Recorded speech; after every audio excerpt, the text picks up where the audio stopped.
तर आपण एवढ्या पावसात कुठं जातो हे बघायसाठी आपला कंटिन्यू ब्लॉग बघा guys. Hey guys welcome back to my channel. मी तुमचा लोक अक्षय आणि आज सकाळी उठल्यावर मस्त मी चहा पिला गाईज पहिल्यांदा आणि चाललो आता आंघोळीला. भेटतो तुम्हाला आंघोळी झाल्यानंतर. मग गाईज आता आंघोळी करून झाले गाईज. मस्त मी गाडी घेतली आणि चाललो बघा फिरायला, म्हणजे कोकोनट वॉटर आणायला. सकाळी सकाळी कोकोनट वॉटर आणि टीव्ही बघत बसलो मस्त मी. तोपर्यंत पाऊस बी पडा लागला बाहेर. बहिणीचा कॉल आलता चिकन आणून दे. मग चाललो आता बहिणीच्या घरला. मग गाईज बहिणीच्या घरला आले फायनली. पाऊस कमी झाल्यानंतर मग काल होतं काकाचा बर्थडे.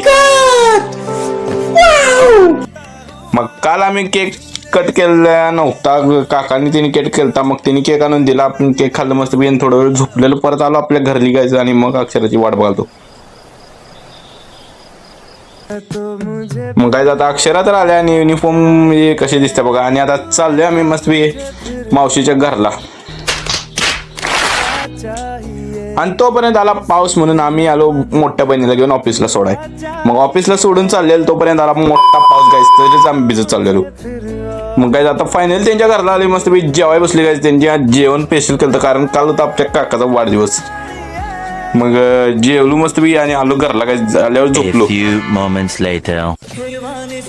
मग मस्त उठलो झोपून गायच आणि बघतोय तर काय बाहेर निसर्ग ऑन टॉप. आणि चहा घेतला बाईस.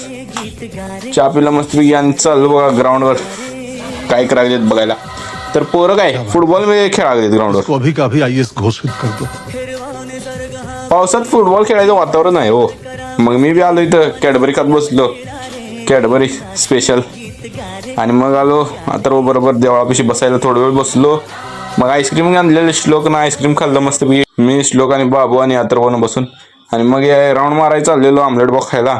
मग आम्ही आलो तिघ जण आमलेट बॉक्स खायला. मस्त आमलेट बॉक्स खाल्लं आणि चाललो बघा आता भरत बरोबर ज्यूस प्यायला. मग मी भरत आणि बाबू ज्यूस प्यायला आलो. मस्त ज्यूस प्यायला काय डिप्रेशन. आणि इथं भरत आपलं भाषण द्यायला म्हणून तिला सांगितलं भाषण बास ज्यूस प्यायला जाऊया. ज्यूस पिला गायचं आणि आलो घरला गायचं. मस्त घरला आल्यावर जेवण वाटलं मम्मीने जेवलो गायचं. आजचा ब्लॉग एवढाच भेटूया पण ब्लॉगला. आणि आजचा दिवस होता आपला 53 गायचं. असंच दररोज ब्लॉग होत राहा आणि असंच दररोज सपोर्ट करत राहा.